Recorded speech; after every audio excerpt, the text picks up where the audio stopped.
Então, ótima noite para todos nós. Gratidão pela presença, principalmente daqueles que nos acompanham do plano extrafísico, os nossos mentores, os amigos queridos lá do Seara Esperança, em especial Frei Abílio, Dona Matilde, e todos os amigos do plano espiritual que sempre nos acompanham nesses encontros semanais, nos dando orientações, intuições, nos ajudando a explorarmos da melhor forma possível os temas de estudo que temos. Como agora, nesse período de férias, nós estamos falando de maneira bem informal, né, sobre temas aleatórios, ainda assim o aprendizado sempre é útil para todos. E por isso agradecemos a todos e os convidamos para que levemos uma prece de gratidão, de entendimento, junto ao nosso Criador, com a oração que Jesus nos ensinou. Pai nosso, que estais nos céus, santificado seja o vosso nome. Venha a nós o vosso reino, e seja feita a vossa vontade na terra, assim como no céu. O pão nosso de cada dia dai-nos hoje, Pai. Perdoa-nos por nossas ofensas, assim como devemos perdoar aqueles que nos têm ofendido, e não nos deixes cair em tentação, mas livra-nos, Senhor, de todo o mal, que assim seja, graças a Deus. Então, tá bom, vamos lá. Alguém quer faltar alguma coisa antes da gente começar? Mércia, Lu, Zezé, Pedro. Estamos num grupo pequeno aqui, dá para a gente conversar bastante hoje, assim, mais interativo, né?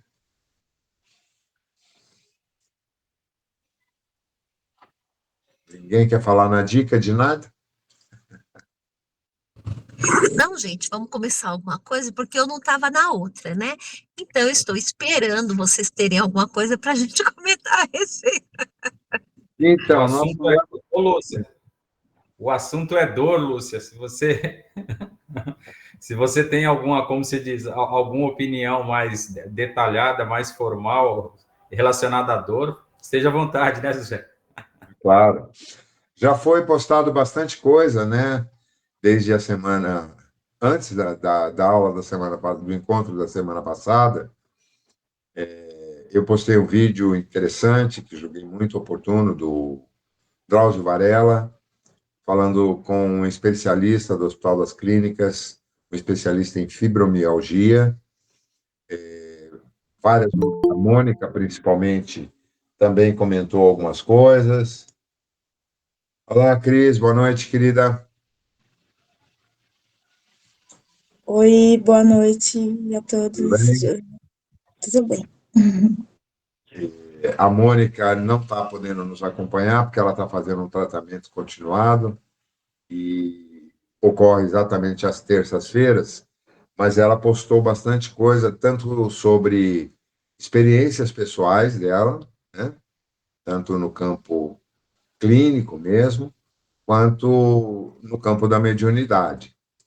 E hoje mesmo a Melissa também colocou um post sobre um outro tema que não é necessariamente ligado à dor, mas sim sobre a frequência vibratória do coração, mais especificamente, claro, do chakra cardíaco, que é baseado numa pesquisa que foi feita alguns anos atrás por um instituto que não é oficial, é uma organização de ensino. Eu pesquisei bastante, todas as referências de postagens sobre esse tema remetem ao mesmo estudo. Então, ele fica sem uma base de comparação, né, para que a gente possa se aprofundar. Mas voltando ao tema da dor, e já que nós somos espiritualistas e aqui nos propomos a estudar quaisquer que sejam os temas sob a ótica espiritual, uma das coisas que nós falamos na semana passada, do ponto de vista estritamente clínico, no estágio mais recente do conhecimento humano, das ciências, em especial das neurociências, A dor, ela não é física, ela é mental, ela ocorre no campo cerebral, do ponto de vista físico. Então, quando a gente pisa num prego, corta um dedo, ou toma um tiro, qualquer que seja o impacto, o trauma, ou várias outras formas de dor, elas não ocorrem no local do corpo afetado, mas sim no campo do cérebro, no campo cerebral, que responde imediatamente e nós temos aquela reação instantânea de proteger a área afetada. Então, quando você, por exemplo, dá um mau jeito e você dá uma torcida aqui num braço, num ombro, a reação instantânea é ai, né? Se dirigir ao local que originou a dor, seja um trauma, seja um entorse, qualquer razão. Mas não é nesse local que está acontecendo a dor. Está acontecendo no campo cerebral que detectou o sinal captado ali e mandou de volta o sinal, opa, pera lá, cuida dessa área aí que ela foi atingida. E isso é o princípio da anestesia. Ela bloqueia áreas específicas do cérebro responsáveis pelos impulsos da dor. Eu não saberia explicar, por isso falta um pouco aqui a presença daqueles que conhecem mais que eu sobre o assunto, tanto a Melissa quanto a Mônica, o Guilherme e a Sueli, e a gente vai se virar com o que temos aqui de conhecimento. Mas o ponto mais importante para nós, a meu ver, não é o aspecto meramente clínico das situações de dor, mas sim entendermos, pelo contexto espiritual, o que ela representa na nossa fase de aprendizado, enquanto seres materiais. Nós temos reportes de espíritos desencarnados se comunicando, principalmente aqueles que são mais apegados à matéria, que relatam sentir dor, mesmo após o desencarne. Né? Mas isso também é uma projeção mental que os faz perceber como se ainda tivessem um corpo físico. Isso ocorre paralelamente também no plano físico. Uma pessoa, por exemplo, que tem um membro amputado, é muito comum ouvirmos relatos de dores fantasmas, ou seja, a dor naquele membro que não existe mais. Foi até imortalizado pelo Chico Buarque numa música que é cantada pela Zizi Posse, principalmente, a dor do membro que já perdeu, né? E é um fato já muito aceito e constatado. Porém, no Livro dos Espíritos se fazem algumas perguntas a respeito disso também. Qual a razão, a origem da dor? Eu sempre tenho alguma ressalva em interpretações literais, em especial de textos antigos, como é o caso do Livro dos Espíritos, e que o próprio Kardec enuncia. Olá, Mel, boa noite, querida. Tudo bem? Que bom que você chegou. Graças a Deus, tudo bom. Estava faltando aqui algumas opiniões diferentes daquelas que nós já colocamos semana passada a respeito da dor, tanto do seu aspecto dos mecanismos fisiológicos, patológicos, científicos, à luz da ciência atual, como também do ponto de vista espiritual. Né? Tá. Então, se você quiser fazer um preâmbulo aí para a gente puxar um tema com base num tema mais atual, que não foi colocado semana passada, por favor. Tá. Eu vou só dar uma olhadinha numa referência aqui para poder falar com mais propriedade, tá? Só um minutinho.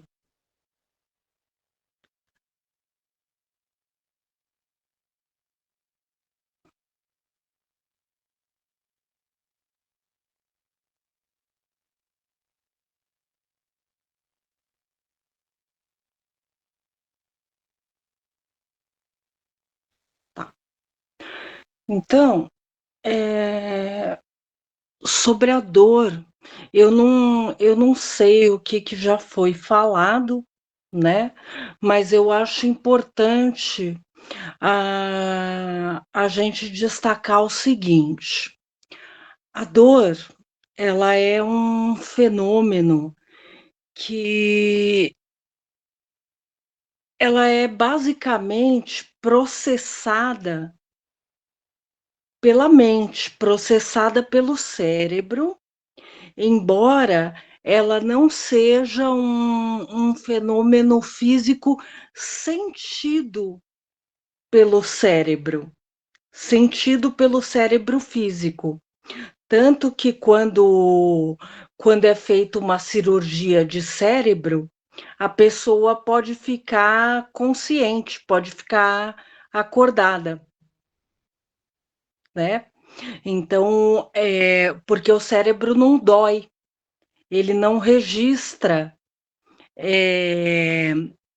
estímulos dolorosos, mas ele tem mecanismos fisiopatológicos que processam a dor através da mente, né? Então, a dor, ela tem um circuito próprio de estímulos que são processados através de um, de um circuito de arquitetura cerebral que classifica estímulos nervosos através de uma via própria, um circuito arquitetônico dentro das nossas estruturas do sistema nervoso, que aí ela tem um mecanismo de funcionamento que é processado através de estímulos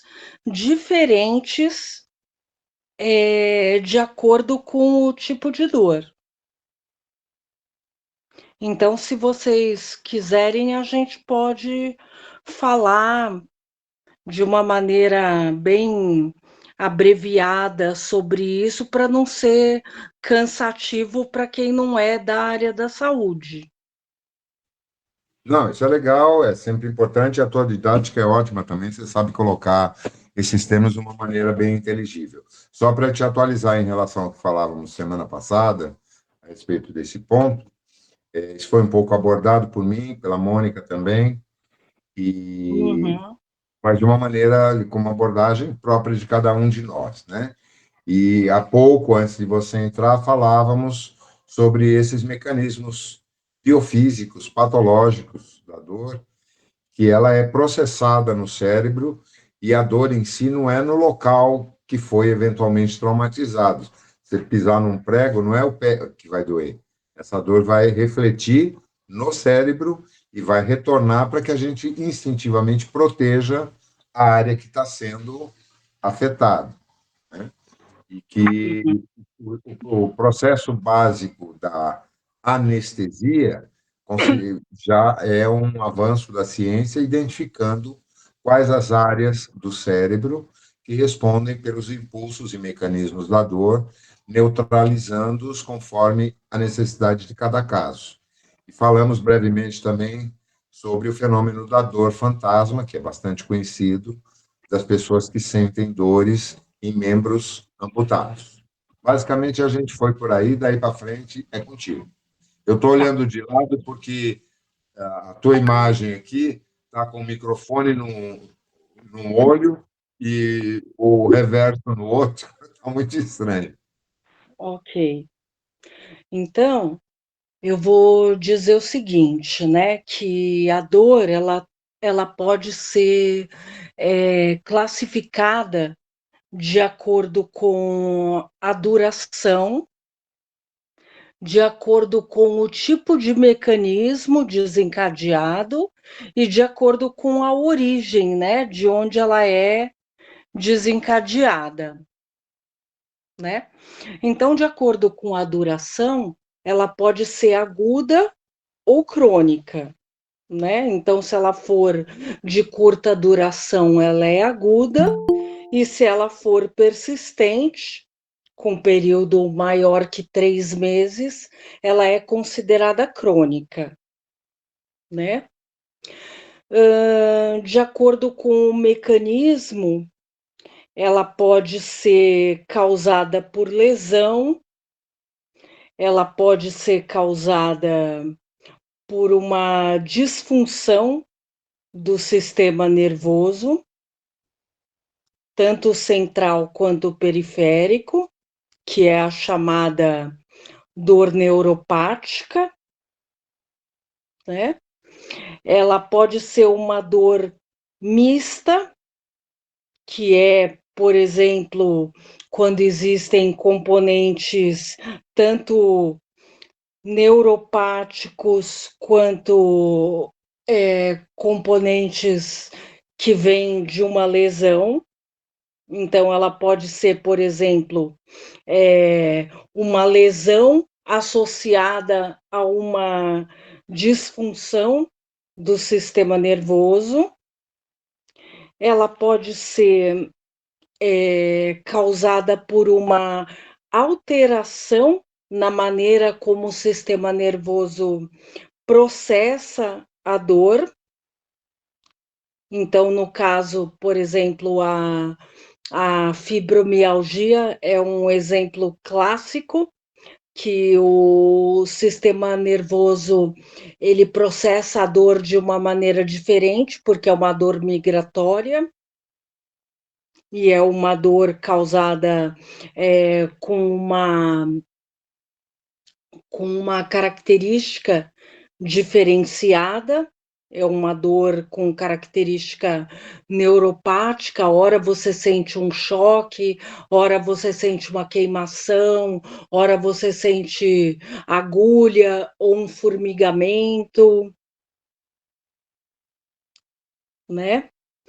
E a gente tem também as dores, dependendo de onde ela se origina.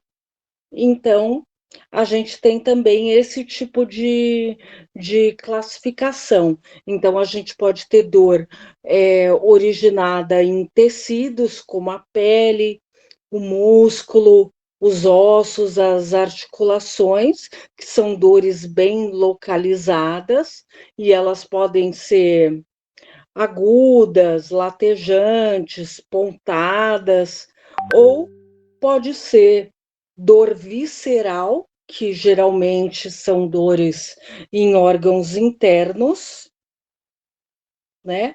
E ela pode ser difusa ou impressão ou aperto, ou a gente pode ter dor central, que é originada no sistema nervoso central, ou a dor psicogênica, que é causada por origem emocional ou psicossomática, né? Então, causas emocionais, mas que têm reflexos reais no corpo físico, se reflete de forma real no corpo físico. Dor referida, que é a dor tem origem num lugar, mas se reflete em outro. Então, por exemplo, a famosa dor no nervo ciático, que você sente dor na perna e ela na coxa e ela se irradia para o resto da perna, né? E a dor, por exemplo, onde um problema está numa parte do corpo e está se irradiando para outro. Por exemplo, a dor no ombro que está se irradiando para o braço. Então, todas essas classificações para dor, elas são bem amplas. E quando se trata de dor, a gente tem que lembrar que cada caso é único e não dá para você medir a dor de uma pessoa. Então, quando você está avaliando um paciente com dor, um paciente queixoso de dor, geralmente as escalas que são utilizadas para dor são localização, duração, frequência da dor, tipo de dor, se ela é latejante, se ela é pontada, se ela é pressão, se ela é formigamento, e escalas numéricas, de 0 a 10, sendo os números menores relacionados à intensidade menor de dor e números maiores à intensidade maior de dor suportada pelo paciente. Então, todas essas classificações levam o profissional de saúde a ter uma ideia do que a pessoa está sentindo. Então, o mais próximo que a gente pode chegar com todos esses detalhes de uma descrição do que a pessoa está sentindo.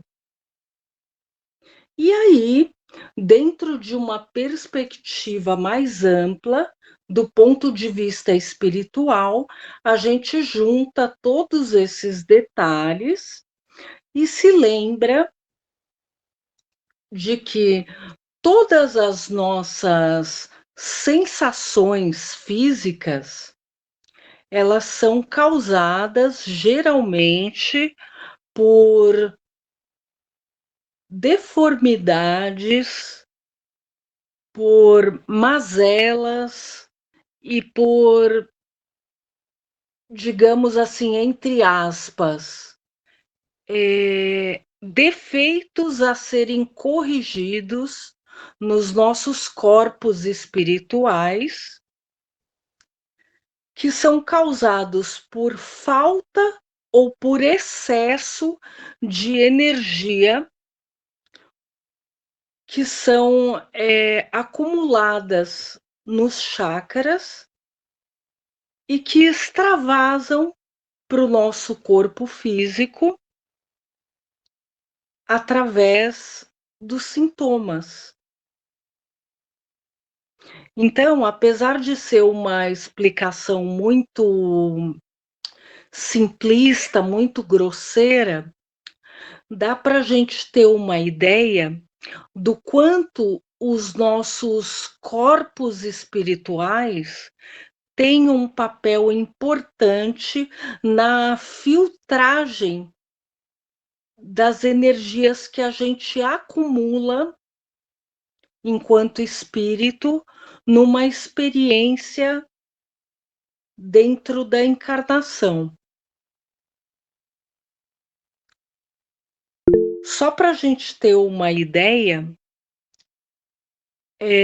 quando a gente pensa em corrigir, por exemplo, um determinado aspecto da nossa personalidade, dentro da experiência terrena, a gente tem que pensar em todas as vezes que nos foram atribuídas oportunidades ou provas para que a gente pudesse corrigir ou pelo menos atenuar a intensidade desse traço da nossa personalidade. Então, a intensidade com que essa energia, digamos assim, está acumulada no nosso espírito, que seria a usina dessa energia e que vai ser filtrada, que vai ser descondensada do ponto de vista energético, até chegar no nosso corpo físico, a gente pode ter uma ideia do trabalho que dá para que essas oportunidades sejam geradas e a gente se lembrar de orar e vigiar para tentar, se não corrigir, pelo menos amenizar cada vez que a gente se dá conta do problema a ser corrigido. Eu não sei se eu me fiz entender com clareza, mas todos os dias a gente recebe novas oportunidades para corrigir as nossas imperfeições. E nessas oportunidades, nós somos lembrados pelos nossos amigos, pelos nossos protetores espirituais e pelas próprias circunstâncias, pelas coincidências da vida, que a gente tem arestas a acertar nessa vida. Então, nós somos lembrados, através das circunstâncias, a corrigir as nossas questões, a corrigir os nossos defeitos, a melhorar os aspectos da nossa personalidade, e tudo isso feito de uma forma muito sutil e muito carinhosa pelo nosso Criador. E quando a gente consegue se lembrar e tem a chance de amenizar, a gente tem os sintomas, a gente tem as dores, a gente tem as doenças, que são aquelas benfeitoras sutis que estão nos lembrando de retornar para o caminho que a gente se comprometeu. E a gente, muito ingratamente, chama isso de problema. Os nossos problemas de saúde. É quando nós somos lembrados a corrigir aquilo que a gente se propôs a melhorar.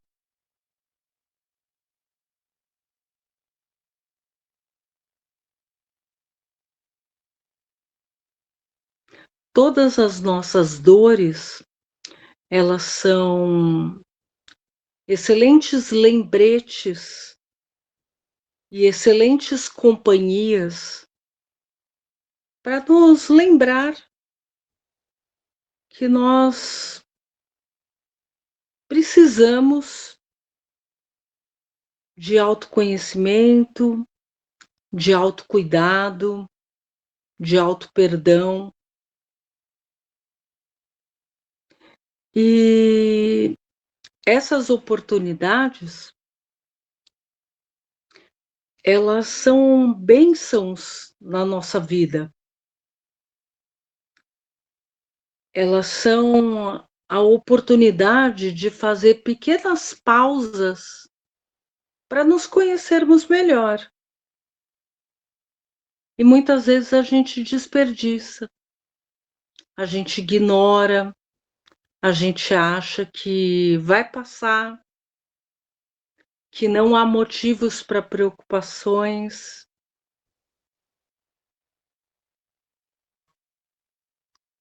E aí a vida vem e lembra novamente de uma maneira mais contundente, digamos assim,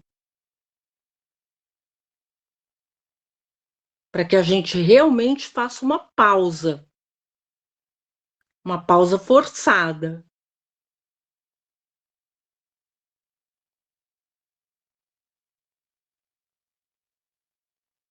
Então, aquilo que era uma dorzinha lá no cantinho se torna uma dor mais expressiva. Para lembrar que existem questões ali que não podem ser ignoradas.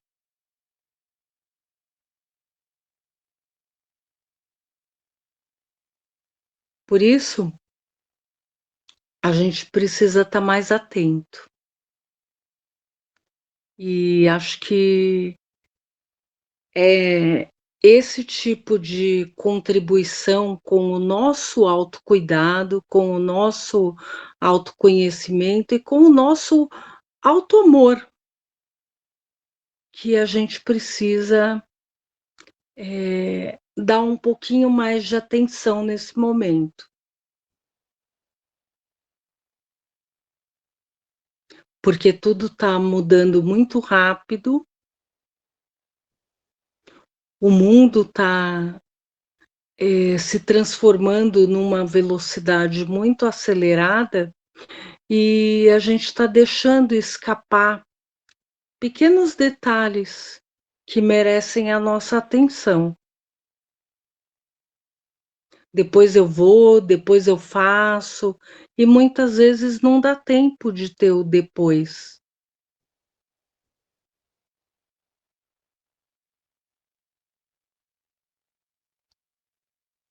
Então era essa contribuição que eu gostaria de deixar claro nas nossas mentes e nos nossos corações. A gente precisa prestar atenção nisso. E não é uma questão de egoísmo, é uma questão de amor próprio. Muito obrigada. Bom, pela maneira como eu interpretei, acho que estamos muito alinhados na compreensão disso. Podemos dizer, então, que as dores, são como sinais de alerta que são enviados através do nosso corpo físico de que algo precisa ser melhor cuidado e ter maior atenção da nossa parte. E Claro que as dores... compreendido, né? E aprendido. Claro que as dores traumáticas, né? Você pisar num prego, você cortar um dedo, são muito pontuais. Ou se você sofre uma queda, fratura um osso, mas ainda assim há um sentido, um significado que a gente pode buscar. Poxa, eu deveria ter tomado mais cuidado, eu estava desatento, eu estava com a faca na mão, pensando em outra coisa, ou eu estava caminhando sem olhar para o chão, ou eu estava fazendo um movimento inadvertido que eu deveria ter prestado mais atenção. E há aqueles que independem de sermos nós os causadores. Você está dirigindo, alguém vem e bate no teu carro, né? Você não tem como reagir a isso. Você foi vitimado, num caso como esse. Mas até aí há causas que podem ser buscadas. Por que isso aconteceu comigo? O que a vida está me ensinando através desse evento doloroso que está me causando sofrimento, que está me causando dores de qualquer espécie. A parte espiritual, a compreensão do lado espiritual da dor, é ainda sujeita a muitos estudos. Ela não se esgotou em absoluto com as obras de Kardec e nem com as obras que vieram depois de André Luiz e de outros autores mais recentes. Ela é um estudo permanente, porque a dor é um fenômeno que atinge todos os seres humanos indistintamente. Em algum momento da nossa vida, nós vamos sentir dores, e provavelmente em alguns momentos não únicos. Há pessoas que têm um raríssimo histórico de dor ao longo da existência. Há outras que carregam dores desde o nascimento e, às vezes, vão levá-las para o túmulo. Há aquelas que são extremamente reativas e que se permitem abalar profundamente, alterar seu estado de humor, alterar a sua forma de se relacionar com as pessoas, com o ambiente, com suas tarefas, por estarem sentindo dor. Há outras que são extremamente resilientes e, embora sofrendo dores intensas, num grau de intensidade muito elevado, não transparecem isso e, a não ser quem conheça muito bem, esteja continuamente observando, não vai nem perceber que a pessoa está sentindo dor naquele momento. Há aqueles que se preparam de tal forma, do ponto de vista físico mesmo, através de exercícios, através de um condicionamento físico específico, que passam a ter um nível de tolerância à dor absurdo, como atletas profissionais, por exemplo, lutadores, pilotos de alta performance, que fazem exercícios continuados para aumentar tanto a resistência orgânica quanto a resistência à dor. Qualquer um de nós já deve ter assistido alguma entrevista aí com atletas, em especial em períodos de Olimpíadas, né? Muito comum isso, e aqueles que gostam de esportes e o acompanham, sabem que esses meninos e meninas, por exemplo, que atuam na área da ginástica olímpica ou da natação, qualquer esporte em alta performance, passam por treinamentos que provocam dores em níveis absurdamente altos que uma pessoa não condicionada não suportaria, chegaria até a desmaiar. Esse é um mecanismo de defesa da mente também. Quando a dor atinge um nível extremamente elevado, ela pode simplesmente dar um power off e a pessoa desliga por conta do impacto causado pela dor. E isso, no caso específico desses que treinam exaustivamente, vai sendo cada vez mais alargado. Agora, uma pessoa sedentária, que não pratica nenhum tipo de exercício físico e que, eventualmente, num determinado momento, é obrigada a se submeter a uma situação qualquer, uma caminhada mais longa, subir escadas ou fazer algum tipo de atividade que exige mais do seu corpo, ela vai ter reflexos de dor mais intensos do que aquele que faz isso habitualmente. Ou seja, assim como cada um de nós é absolutamente único em todos os aspectos das nossas expressões, também na dor somos únicos.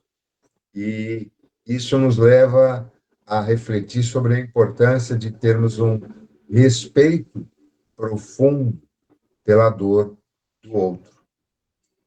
Sejam as dores físicas, sobre as quais estamos falando mais aqui, sejam as dores morais, porque essas também existem, e são tão intensas e atrozes, ou até mais, em alguns casos, do que as piores dores causadas por lesões no nosso corpo físico. Aquelas pessoas que têm um profundo sentimento de culpa ou de remorso e que se flagelam mentalmente de uma forma, às vezes, sutil, outras nem tanto, mas que também sofrem dores terríveis. Aqueles que sofrem por não compreenderem ou não aceitarem perdas, seja de pessoas queridas por óbito ou por qualquer outra razão, seja perdas de ordem material, mas que lhes afeta profundamente. E a benevolência, a misericórdia dos nossos processos de aprendizado através das leis universais sempre se utiliza daquele ponto específico que nos atinge mais diretamente quando um alerta importante precisa ser dado. Há pessoas, por exemplo, que suportam os piores sofrimentos possíveis sem se abalarem e sem se mobilizarem para a transformação. Porém, quando a dor atinge algum amado seu, um filho, uma esposa, um marido, um pai, uma mãe, aí sim atinge no seu ponto mais frágil. E dessa forma chama a razão e a atenção para a necessidade de se transformar, de cuidar de si, de dar mais amplitude aos insights, a essas chamadas de atenção que a vida nos dá, muitas vezes através da dor. Essa é a maneira como eu compreendi até agora. Alguém mais quer fazer algum comentário, gente? A Cris falou bastante também sobre experiências pessoais, né, Cris? A Cris Mariano. Fala, Mércia. O que eu acho, né, o que eu vejo é que as manifestações de dor são infinitas. E é até quase, acho que impossível catalogar, não catalogar, mas refletir sobre aquela manifestação, porque as causas são múltiplas, infinitas. Mas o que eu queria falar também é que há pessoas, me parece que são casos raríssimos, que não sentem dor. Eu já vi um caso, uma vez, passou até na televisão, de uma menina que não sentia dor. Isso preocupava demasiadamente os pais, porque a dor também é um sinalizador de que algo está errado e que precisa ser corrigido. Por exemplo, uma dor de apêndice, por exemplo, supurado, alguma coisa assim. Se ele não for tratado, ele pode levar até a morte, né? Dependendo do estágio em que é tratado. Então, é uma coisa interessante também uma pessoa não sentir dor, né? Não ter essa sensação de dor. Eu não sei se é algo muito raro, É uma mas que doença também... rara. Eu acho que Oi? nós até falamos, é uma doença rara, e nós até falamos superficialmente sobre ela na semana passada. Ah, Tá? é? E, geralmente, pessoas que têm essa síndrome de ausência absoluta de sensação de dor morrem muito cedo, morrem jovens. Não existem casos relatados, pelo que eu li, de pessoas que são longevas tendo esse tipo de síndrome. Pela ordem, Melissa, depois Lúcia.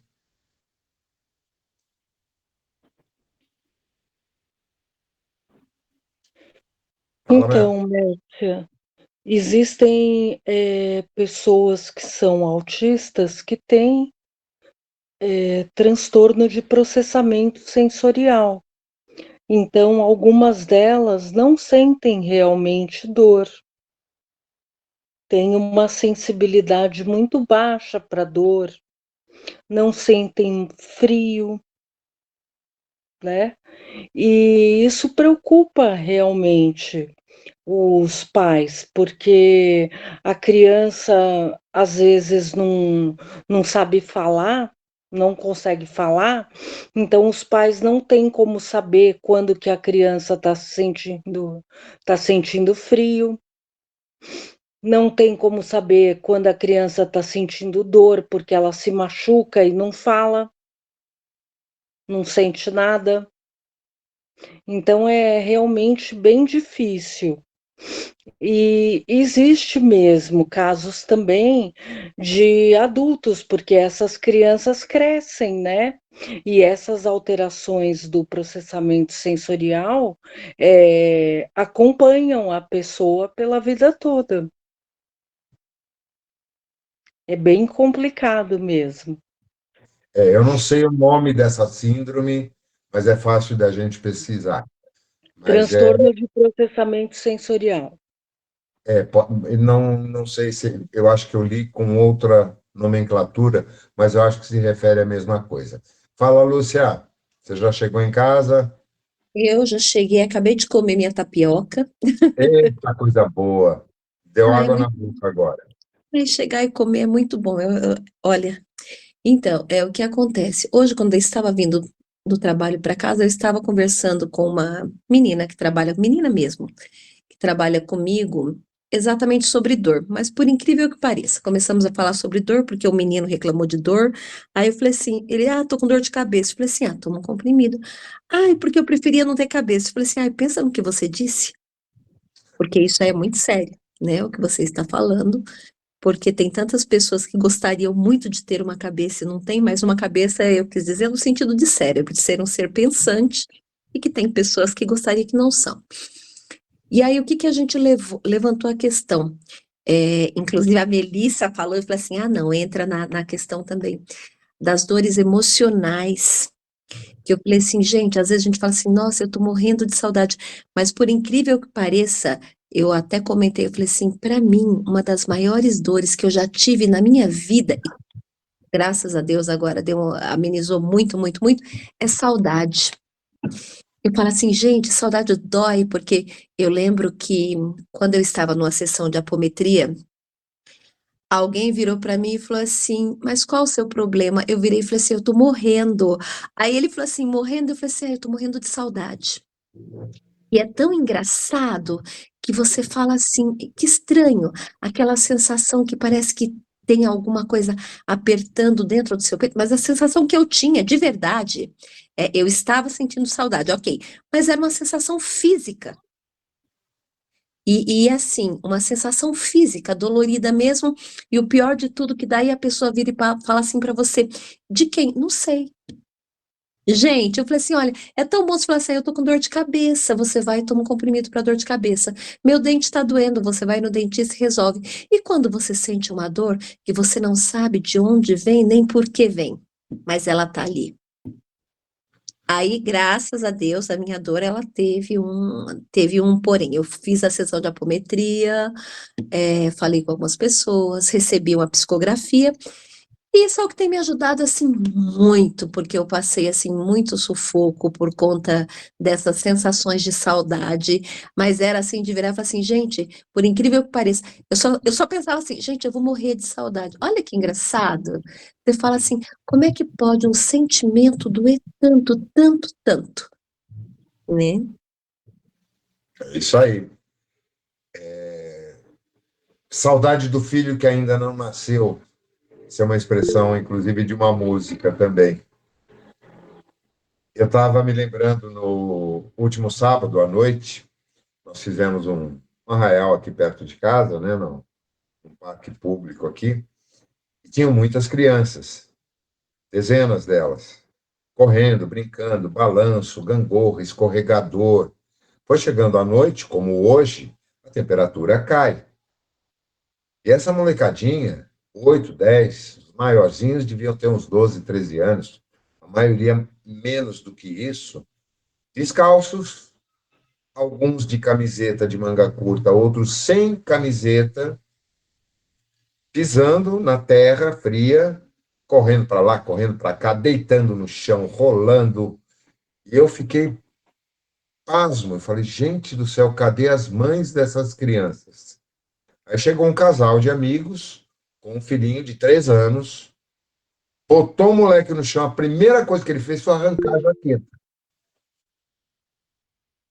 Não demorou 3 minutos, ele já tinha tirado o tênis. Porque ele viu toda a molecada descalça e ficou só de meia. Aí eu falei com a mãe dele, Thaís, ela falou, vai lá, tenta colocar nele. Você tem alguma anestesia aí? Ou algum clorofórmio para botar ele para dormir? Que vai ser a única maneira de vesti-lo aqui. Ou então vou ter que pegá-lo, enfiar no carro e levar embora. Não tem jeito. E eles ficaram até 11 horas, meia-noite. Um deles dormiu deitadinho, encostado num tronco de madeira, deitado no chão, sem camiseta, descalço. Eu tive vontade de tirar a jaqueta e jogar em cima dele. Falei, não, eu vou arrumar uma briga. É melhor ficar quieto. Outros dois dormiram, um abraçadinho com o outro ali, um também sem camisa, o outro de camiseta, os dois descalços, deitados no chão. É o que a Melissa estava explicando. Vai dizer que essas crianças todas têm transtorno do espectro autista? Não sei, pode ser que sim. Agora, focando no que a Lúcia falou, a dor de saudades, né? Tem outra que eu falei hoje com uma pessoa que está sofrendo terrivelmente uma dor muito, muito, muito de chorar, mas é a dor da solidão, de se sentir só, de se sentir abandonado.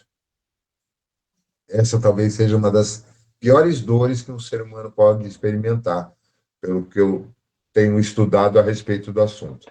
Fala, Cris. Cris Então, Mariana.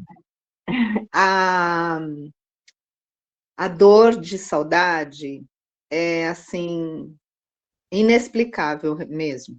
Eu cheguei a sentir essa dor há 20 anos, quando a minha filha foi morar no exterior. Ela tinha só 19 anos e ela foi, né?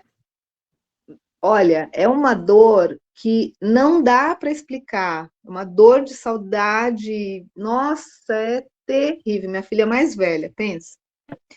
E aí, eu chorava, eu sentia dor, eu chorava, sabe, quando eu sentia dor. E era saudade. É uma coisa assim que não dá para explicar, como ela falou, não dá para saber de onde vem, para onde vai, mas dói muito, né? Então eu Centenas imagino de assim. poetas e compositores já se debruçaram sobre esse tema e produziram músicas e poesias maravilhosas, né? É verdade, é verdade. E essa dor de solidão que você também citou, há muito tempo eu sentia isso. Hoje em dia eu não sinto mais, espero não sentir, mas também dói muito, né? De chorar também, sabe assim, né? Agora eu não sinto mais isso, mas eu teve uma época que foi, sei lá, uns 10 anos aí atrás, foi complicado, viu? E Mas é mais graças um a Deus aviso que agora. a vida nos dá, né? Usando a dor como um alerta de que precisamos nos movimentar, precisamos interagir, precisamos sair daquela mesmice, daquele casulo em que nos enfiamos às vezes e que É, provoca essas sensações. e é verdade. A minha filha Confiar mais mais velha na hoje, vida, né? a minha filha mais velha hoje mandou umas mensagens, né, na internet, dizendo da gente que tem mais de 60, né, ficar muito em casa. Eu fico muito em casa. Hum, E a gente acostuma a ficar em casa. Eu fico doida para voltar para minha casa, sabe? E lá diz para tomar muito cuidado, porque de uma hora para outra isso gera até a solidão, não é nem solitude mais, acaba sendo solidão e aí Essa doença. diferença de solitude para solidão é muito tênue, muito sutil e perigosa. Exato. E é o que diz são vários postzinhos, sabe? Eu acabei de ler, assim, tem mais uma hora mais ou menos que eu li, sabe isso? E eu achei, e a minha filha, justamente a minha filha mais velha, que ainda mora fora, né? Ela mandou para mim, porque ela se preocupa muito comigo, porque eu não saio de casa, eu não tenho mais amigos assim, né? Para sair, entendeu? E eu Uhum. saía muito, eu saía muito. E agora eu não quero mais sair, não quero mais fazer nada, sabe? A gente E se me sinto acomoda, né? bem, me sinto bem, é. Só que me fez refletir isso que ela mandou para mim, sabe? Não é Fez muito refletir. saudável, Exato, porque nós exato. somos seres gregários por natureza. E quando a gente se abandona ao isolamento, isso pode ter repercussões muito sérias, inclusive de ordem física. Gente, uma pausinha. Exato. Nós temos mais 5 minutos nesse link. Temos assunto para prosseguir, a gente fecha essa sala e abre outra. O que vocês acham? Vamos fazer isso, vai, ainda que seja para encerrar mais cedo, mas sempre tem alguma coisa a mais para falar. Vamos encerrar essa sala, então, e abrir a outra, tá?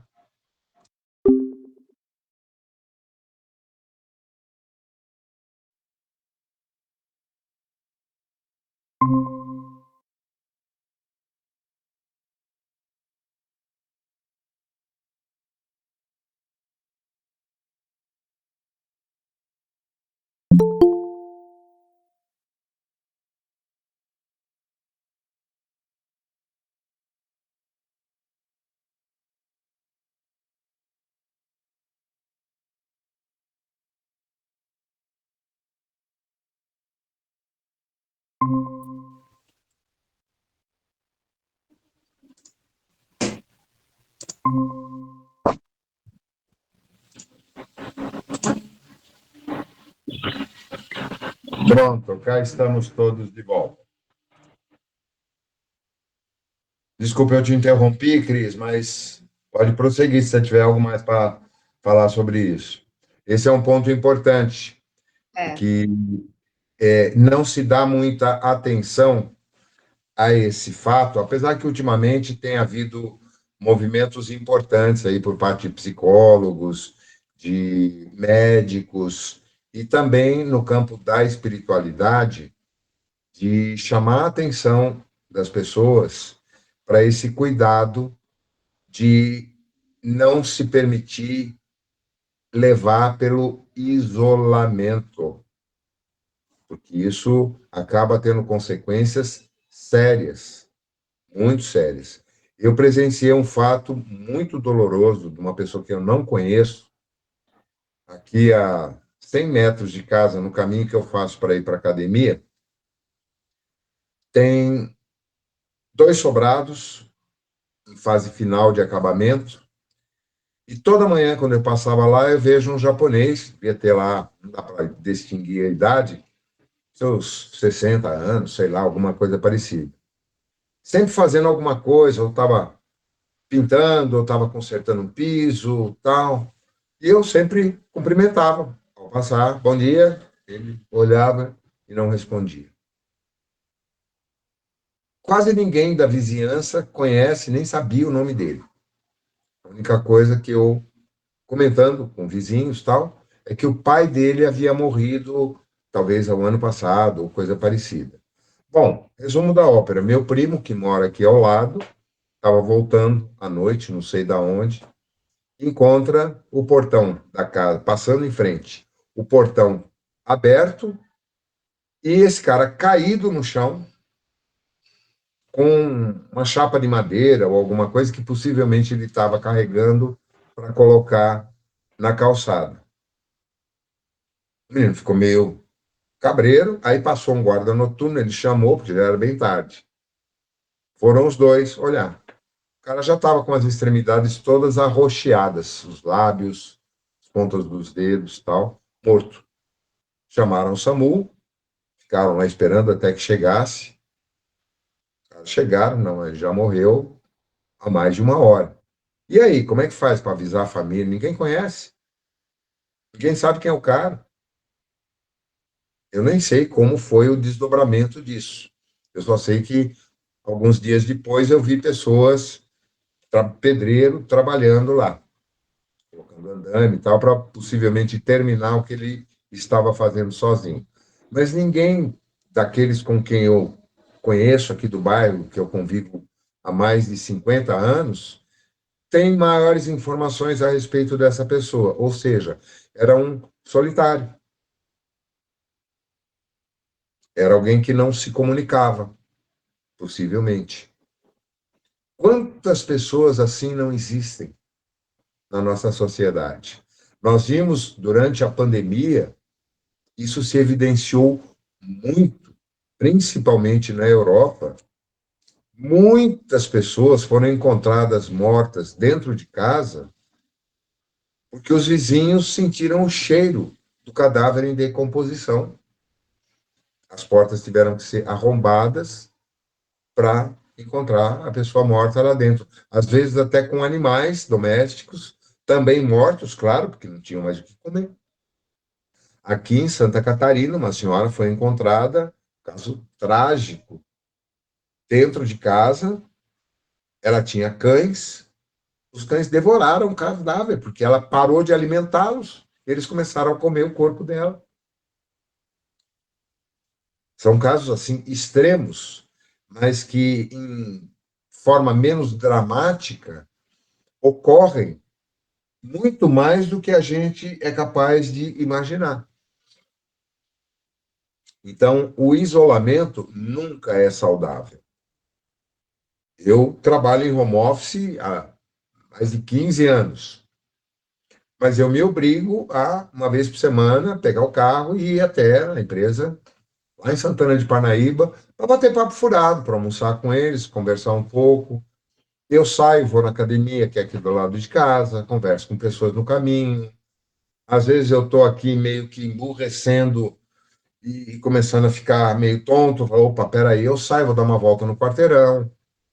Como eu conheço muita gente no bairro, então eu sempre encontro um, encontro outro, encontro outro.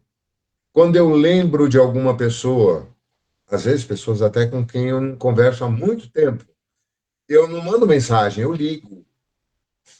Isso aconteceu semana passada.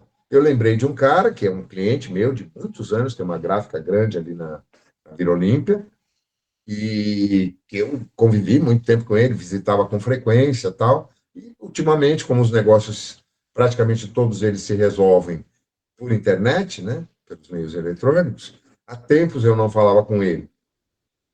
A última vez que eu tive contato foi com a filha dele, que também trabalha na gráfica, há mais de ano atrás. E lembrei dele, na hora. Liguei. E aí, meu, como é que você está? Quanto tempo tal? Em recuperação. O que aconteceu? Teve um problema cardíaco grave, a aorta dele distendeu, foi fazer uma cirurgia, a cirurgia deu ruim, teve um problema ainda mais grave, quase morreu, ficou mais de 70 dias hospitalizado, aí teve que se mudar, ele morava em Alphaville, se mudou aqui para uma travessa da Francisco Morato, compraram um apartamento aqui para ficar mais próximo do Einstein, porque ele tem que fazer fisioterapia 3 vezes por semana. E a filha mora nesse prédio, então eles pegaram um apartamento em frente para que ele e a esposa estejam mais próximos ali e para que o cuidador, também é do Einstein, fique com ele lá durante o dia. Olha, não é uma pessoa solitária, pelo contrário, está cercado pela família, tudo e tal. Mas eu estava isolado dele. Há muito tempo não nos falávamos. Falei, meu, quero aí te ver. Ou chegar aí e tal. Fiquei de ontem de manhã, depois ele me avisou que mudaram os horários. Fui ontem à tarde lá. Passei umas 3 horas lá conversando com ele, conheci o resto da família que eu não conhecia. Quando eu estava vindo embora, chegou a filha. Quer dizer, foi um momento muito gostoso, muito agradável, muito gratificante, nesse sentido, da gente dar atenção, às vezes, a esses insights, a essas intuições. Poxa, lembrou de alguém? Liga. Não manda mensagenzinha bonitinha, emoji, textinho. Liga. Voz, energia. Oh, lembrei de você. Fala, Pedrão. Eu só estava lembrando aqui, Zé, só um insight de tudo que você falou aí, né? Eu até comentei esses dias aí esses dias eu estava de férias, né, em Minas, né? E quando eu vou em Minas, eu ando, viu? Visito, para vocês terem uma ideia. Eu fiquei lá uns 15 dias, dormi em 6 casas e ainda faltou, viu? Faltou mais umas 2, tudo. O negócio foi tão completo que eu fui até em velório, viu?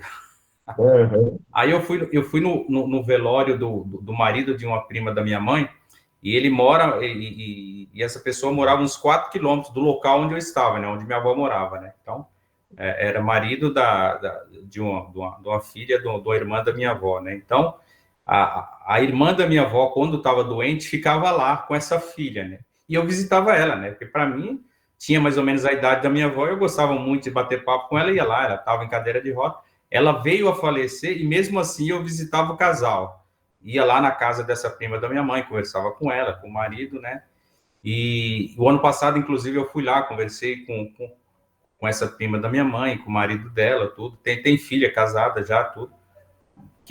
Tem uma que mora próximo e a outra em outros locais. Aí, esse ano, eu fiquei sabendo que ele estava doente, né? Aí eu falei, vou visitar no hospital. Só que, infelizmente, acabou nem acontecendo, porque ele veio a falecer. Aí eu fui lá no velório um dia, né? E quando eu fui cumprimentar ela, eu cumprimentei algumas pessoas.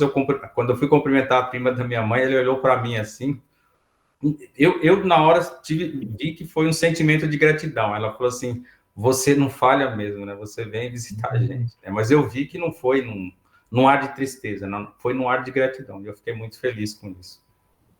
Tem um amigo nosso de muitos anos lá do Ceará, possivelmente nenhum de vocês deve tê-lo conhecido, o Vanderlei, mas era muito querido, a gente frequentávamos a casa uns dos outros, era uma pessoa muito agradável, muito divertida, o casal. A esposa dele, a Rita, faleceu já há vários anos, e ele estava também passando por um período difícil de câncer de pâncreas e tal. Eu, 3 ou 4 vezes, estava por perto ali no Jardim América, ligava para ele para fazer uma visita, não atendia. Tentava ligar outro horário, não atendia. Falei, caramba. E eu via que ele visualizava as mensagens que eu mandava, né? Toda segunda-feira eu mando mensagem para todo mundo, vocês sabem disso. Ele visualizava. Aí uma vez eu encontrei com um afilhado dele, que é próximo, né? A irmã é casada com o filho dele. E ele falou, não, Zé, é que ele está fazendo um tratamento, ele toma os remédios, e geralmente quando ele está com dor ou quando ele toma o remédio, ele ou dorme ou não quer falar com ninguém. É por isso que você não está conseguindo. Puxa vida, eu quero ir lá dar um abraço ao meu amigo, né? Meu, vamos ter que dar um jeito de encontrar e sincronizar uma hora que ou a Fabiana ou a Luciana estejam lá e entrar em contato com eles para você ir lá, porque não é fácil de encontrá-lo com disposição para receber visita. Ele tem sentido muitas dores. Quando foi final de semana agora, ele faleceu. Eu fui ao velório dele no sábado.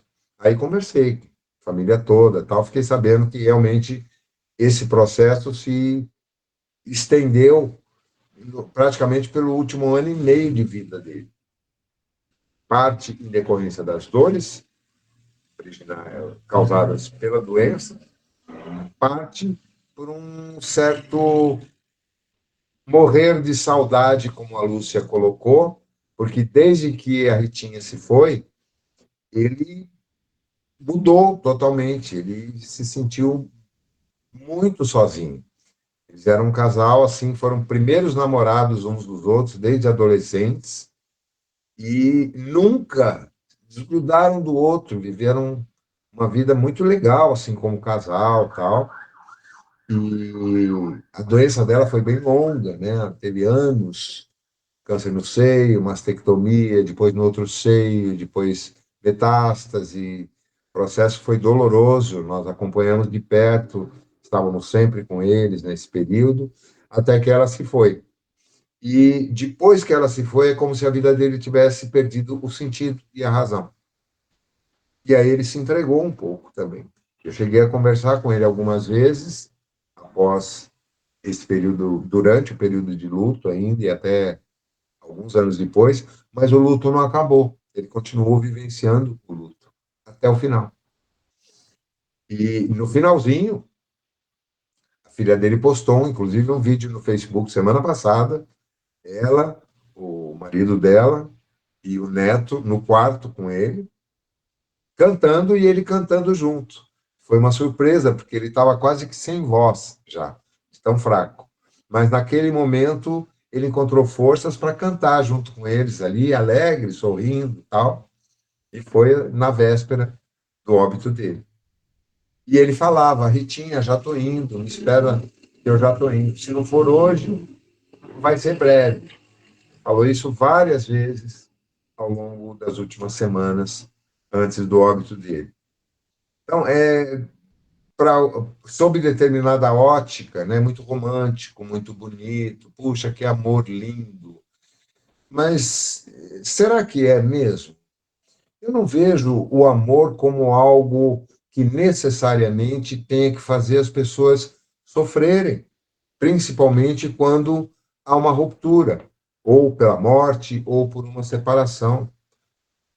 Eu acho que a gente pode continuar cultivando aquele amor, mesmo daqueles que se foram ou que não estão mais ao nosso lado, mas não fazer disso uma fonte de dor e sofrimento, e simplesmente amar, ponto. Sem sofrer com isso. Porque quando a gente sofre, é porque esse amor ainda é imperfeito. Ele não está comprometido com a felicidade do outro, porque o outro vai se sentir infeliz se eu sofrer por causa dele, seja quem for. Sejam meus pais que já se foram, meus filhos que eu vejo pouco, muito menos do que gostaria, mas cada um tem sua vida. Eu, quando eu tinha a idade deles, também via muito pouco os meus pais. Até que surgiram situações, dores, doenças, que nos obrigaram, a mim e aos meus irmãos, a estarmos mais presentes. Por um longo período com o papai, que teve Parkinson, então foi o período de quase 8 anos, em que nós tínhamos que, todo final de semana, um de nós tinha que estar lá no plantão geriátrico, porque eles moravam em Tatuí. E depois que ele se foi, passaram-se alguns anos, mamãe também teve câncer de pâncreas e passou os últimos meses de vida dela aqui conosco. Mas a gente tem essa tendência natural de percorrer os nossos rumos e esquecermos desses contatos. Por isso é que é precioso o acervo de amigos que cultivamos, não fazemos, cultivamos ao longo da nossa vida, em especial na última etapa da jornada. Os estudos internacionais muito conhecidos mostram que as pessoas mais longevas do mundo são aquelas que têm círculos de relacionamento, de amizades maiores. Eu tenho caso de vizinhos meus aqui, octogenários, são uns 3. Eles estão sempre em trio ou em dupla. Eu os vejo quase todos os dias, cumprimento, brinco com eles e tal, passando aqui, vão na padaria, vão no mercadinho, vão dar uma caminhada, estão sempre juntos. Tem um outro grupinho que se reúne num boteco que tem aqui em cima para jogar dominó toda manhã.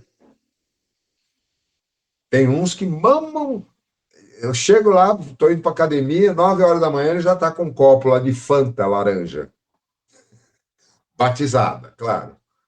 Bom dia, bom dia. Aí o outro chega, um está com Parkinson, o outro teve uma sequela de AVC e tal. Ficam lá a manhã inteira, de terça a domingo, jogando dominó. Isso é vida. Agora, aqueles que se isolam acabam cultivando pensamentos negativos, sombrios, e, de certa forma, são mais permeáveis ao assédio daqueles que, no plano extrafísico, também estão na mesma faixa de frequência. Não que venham ali para fazer mal, não, mas ou ele sofre como eu, deixa eu ficar junto com ele ali. Pronto, vai os dois para baixo. Uns 3, uns 30, vai saber.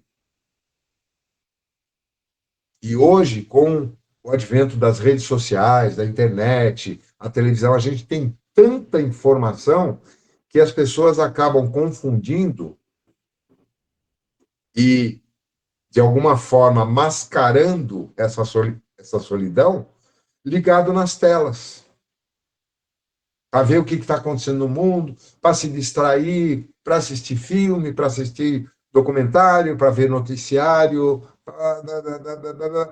mas não tem contato direto com pessoas.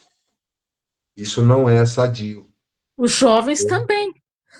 Os Agora. jovens, pior ainda, eles estão distanciados uns dos outros como nós, na juventude, nunca estivemos. Porque, abençoadamente, nós não tivemos esse recurso que eles têm hoje da comunicação virtual e, portanto, nós tínhamos que conviver. Se você ia fazer um bailinho de garagem na tua casa, você tinha que ir para a rua e convidar um por um, ir na casa de um por um, encontrar com ele, ou encontrar na escola, tal. Não tinha como ligar, vou fazer, ou então formar um grupo no WhatsApp, ou mandar convite pelas redes sociais, pelo Instagram, ou pelo Facebook, ou pelo TikTok. Não tinha nada disso. A gente, quando combinava qualquer coisa, era tudo pessoal, porque nem telefone em casa tinha. No máximo ia no orelhão, né, Zé Antônio? Quando o outro lado tinha telefone em casa, porque nem todos tinham. Eu me lembro uma época, quando nós nos mudamos aqui para o Jardim Morizal, aqui não tinha energia elétrica ainda. E um irmão de meu pai morava na Vila Rica, lá para o lado de Itaquera. Era outro lado do mundo. Quando a gente ia visitar, não tinha como combinar por carta com antecedência. Então, para evitar o constrangimento de chegar lá 6 pessoas, você ia para passar o dia. Não ia para chegar, fazer uma visita de médico e ir embora. A gente levava panelas de comida, chegava lá, juntava as panelas. E às vezes ficava de um dia para o outro. E recebíamos aqui também da mesma forma. Era outro mundo, outra época. Nós temos que nos adaptar ao mundo de hoje. Então, principalmente pessoas como eu, Mércia, Cristina, que já somos todos mais 60, né? E que não trabalhamos fora. Você não trabalha fora, né, Cris? Trabalha? Bom, menos mal. Trabalho. Mas você tem atividade diária, você sai de casa todo dia para trabalhar. Sim, eu sou Menos mal. funcionária da Prefeitura de Barueri. Então, você tem uma rotina, é diferente. Agora, aqueles que já estão aposentados ou que trabalham em home office, como é o meu caso, eu sou as duas coisas, já sou aposentado, mas trabalho em home office também.